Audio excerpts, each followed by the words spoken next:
Yes, mates, how's it going? My name's Lee. So in today's video, we're going to go for my team selection for game week 37. If you're struggling to decide which Man United or Man City assets is best, stick around to hear my thoughts on a few different players.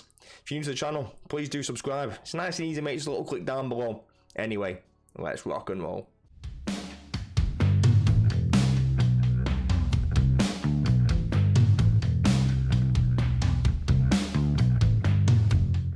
Alright mates, first up we've got the goalkeeper and the defence, and it's all about the doubles. It's a bit of a toss-up between Trent and Trips, but the way Trent's been playing recently, he's getting assists, he's getting goals, he's going into that midfield position. He's just dominating, mate, and they kept a clean sheet last game as well, so it's a bit of a 50-50 between those. I think I can see Leicester scoring, but I think Tripp is always capable of attacking return, so it's just one of those 50-50. And this is a game where I can see Wilson playing ahead of Isaac. It's just one of those games where I'm quite happy to bench Isaac. So in goal we've got Edison.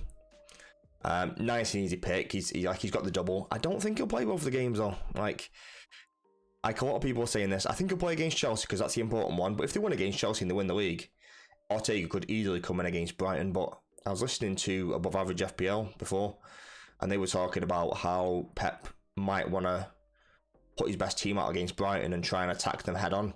And I think that's a very, very valid point. I could see Edison playing in that game, but then it wouldn't surprise me if he gets dropped and Ortega plays. But I'm more confident of a clean sheet against Chelsea than I would be Brentford away to Spurs. I can see like Kane's always involved. He somehow is always involved in the goal, so that doesn't concern me really. I'll play in Edison for the one game. My defence, Luke Shaw, he's just a monster, mate. 2 clean sheets incoming. I can see it all day long. Bournemouth away is going to be a tough game, but they're safe now. Are they on the beach? Let's find out. Let's attack them and see what we can get from it. Like if we're winning this game, then top 4. I don't know if it's mathematically guaranteed, but it's like it must be pretty close. Like if we get a win against Bournemouth and then Chelsea at home, not concerned. Like Chelsea don't worry me at all. To get the win in the last game, so are they going to try and build some momentum up? I'm not sure. I think at the minute Lampard is just kind of overseeing everyone, seeing who's up for it next season, putting people in the shop window who want to be sold or anything like that. Like I don't see them as too much of a threat. Estupiñán, what a pick, mate! What a pick! Absolute monster. You have to play him again. Southampton at home, Man City at home. 2 really good games. Like the City game is a tough game, but the fact that they're at home makes it probably 50% better. They still might concede against City, or they might concede both goals, but like he's such an attacking threat that he could always be involved somehow. And it's the same as this week. I'm never going to play Trippier or like any single game week player over a double, because like you can see what happens. Like Estupiñán goes on a Madden and gets, was it 17 points? Do me a favour, mate. No chance. They're playing Newcastle tonight. Brighton Newcastle, so we'll see what comes of that. If there's any kind of injuries or anything kind of coming out, then like things can change. But as of right now, that's my goalkeeper and my defence. Just the main question is, do I play Trent or Trippier? Leave a comment down below who you'd rather play, Trent or Trippier.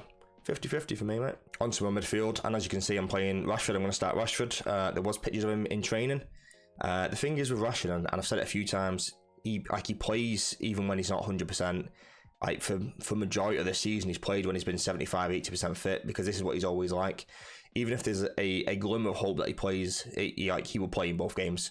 That's just the kind of player he is. He's willing to pay and might play through that pain barrier and just power through basically. And if he does play, I think he's going to be a real threat to both teams, to Bournemouth and Chelsea. I think regardless of where he plays, if he plays off the left or up front, don't think it really matters right now. He's lost his goal scoring touch ever so slightly. Like he's slightly out of form, but like all it takes is I refer to him as like a moments player. He's not always involved in the game, but he gets these flashes of moments, these like flashes of brilliance and genius, and he'll just smash a goal in from nowhere, and you think, like, where did that come from? And that's just kind of the player he is. So like he's always capable of the unexpected, always capable of the unknown. I think people might sell him this week, so it might be beneficial to keep him. And as you can see on the right hand side there, mission get Bruno. Priority numero uno. And you might think, oh, you're gonna sell Son? No, mate. I've made my bed. I'm gonna sleep in it. Son staying to the end of the season, like unless anything happens. I think I'm gonna go Grealish to Bruno. I just don't see Grealish playing in both games. I can see him playing against Chelsea, but I just don't see him playing against Brighton. Like, it might not with the now Champions League final and the FA Cup final coming up. I don't think he'll risk them. I think he'll get minutes in both games. Like, I can see him playing 70 in the first game, 20, 30 in the second game. I don't think it's worth playing for that. I would rather like go and get Bruno instead. So to facilitate that move, I'm gonna have to transfer someone else out and use up both my free transfers, unfortunately. But I'm quite happy doing that. Like, we all know what Bruno can do in a double game week, and he seems like he's playing a bit further forward, which I really like. Like he could have easily got a couple of assists on the weekend, and if it wasn't for Anthony squaring it, if Anthony puts it in straight away, then he gets an assist for that as well. So just one of those, isn't it? So I think he's a really easy pick. And people talk about like who's essential and who's not essential. Bruno is essential for me. In terms of City mids, it's difficult, mate. It's really difficult. Bernardo Silva, I just don't see him playing. I think the only one I would take a punt on is someone like Foden. I can see Foden playing a lot in both games to try and build up some minutes. I can see Mahrez playing quite a bit. I see the likes of... I can even see Gundogan getting rested for one of the games. It's tough, mate. I would probably avoid it. Even KDB. I think KDB plays 60, 70 in the first game. And if there comes a bun the second game, he doesn't come on at all. I don't think it's worth taking the risk to go KDB. I think it's an avoid for all Man City mids. And if you really want to take a punt on Man United mids, I think Anthony looks pretty good at the minute. But Bruno's number one, mate. Priority number one. If you can get to him, even if you can go Salah down to Bruno, I think that's a perfectly reasonable move. I think it's going to be a very common move. And then you could always go back to Salah next week. But if you have got two free transfers and you can facilitate the move by downgrading someone else, I think it's a perfectly reasonable move to go and downgrade anybody to go and get Bruno. It's just a really logical move to me, and it's something that I'm going to do. It's that one's almost set in stone for me. That I'm going to go Grealish to Bruno, and then another move elsewhere to help fund that move. The two Brighton boys, I'm pretty confident of two starts in these actually, and I think they'll both do pretty well. Matoma looked menacing against Arsenal, and I think in the Newcastle game again tonight, I think he'll cause Trippier a lot of issues. He's just dangerous, mate. Like if you don't have pace and you're not a good one-on-one defender, like he'll just rip you a new one. And you saw it against Ben White. He looked like he wasn't prepared for him, and he just comes and he does his thing and he rips him apart, and it's one of those. So I think he might struggle against in the City game if they play Walker because he's got speed. But I think he'll run riot against Southampton. I can see that Southampton game getting a bit silly. For all three Brighton players, actually, I can see them all being involved in the game and some kind of goal involvements. Regardless of who you got really, and if you've got someone like a Welbeck or an Undav or a Ferguson and they play against Southampton, I think they'll smash it. I think they'll rake it in. You can see I'm playing Sonny. It's a bit of a gamble for me, but I transferred Salah out to Son about 2 weeks ago. Obviously, it's not worked out at all. I'm about 18 points worse off. It's been an absolute nightmare, but like I said, I've made my bed and I'm going to sleep in it. But this game week, do I play him? Or do I rest him and bring someone like a Trippier or an Isaac in? I've got a couple of options there, but I quite like the upside of Son, and with Brentford now being Tonyless, doesn't make them a bad side, because they still rack up, was it like 3xG against West Ham? Are they still capable of scoring goals and racking up chances? But could this be a game for Son to exploit down the wings? Maybe, and I would rather take a risk on a Son, because of the way Son plays. He could easily get an hat-trick in one of these next two games and I miss out on all his points. I'm going to play him, I think, and that might be the wrong decision. And same as the Trent versus Trippier. Is this a case of Son versus Isaac?